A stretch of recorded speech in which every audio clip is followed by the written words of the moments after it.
Kritikave të avokatit të popullit në lidhje me situatën në Bugje nga mungesa e infrastrukturës tek mosdhënia e shërbimit shëndetësor apo mbipopullimi në sistemin penitenciar, ministri i drejtësisë Toni Gogu në daljen e tij të parë për mediat ju përgjigj duke thënë se po punojnë për përmirësimin e kushteve.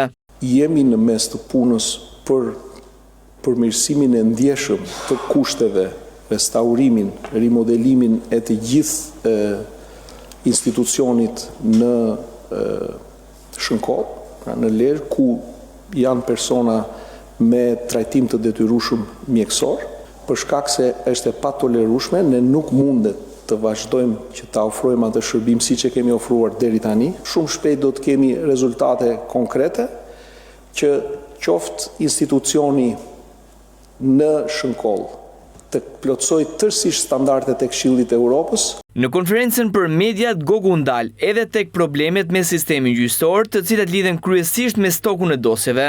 Ministri Gogu shpreh se kanë vendosur 3 prioritete strategjike. Kemi vendosur që në nisje të detyrës së bashku me ekipin drejtues të ministrisë 3 prioritete strategjike.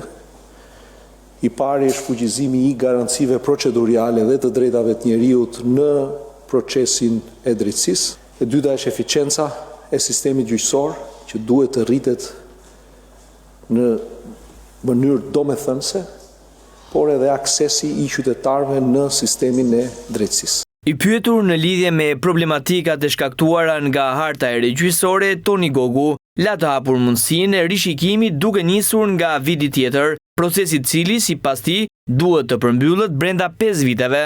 Kemi një detyrim ligjor për të filluar rishikimin vitin tjetër dhe për ta bërë rishikimin brenda 5 vjetëve që i bie 28-ës, por nga ana tjetër dua të them që duhet të shohim se si kjo hartë që ne kemi sot duhet të ketë në dispozicion të gjithë elementet e saj. Dhe duhet që të gjithë elementet e hartës gjyqësore të jenë në punë dhe në një shpejtësi maksimale të saj. Dhe kam parasysh tu numrin e gjyqtarëve, kam parasysh numrin e sallave, kam parasysh një sistem të automatizuar menaxhimi i çështjes gjyqësore.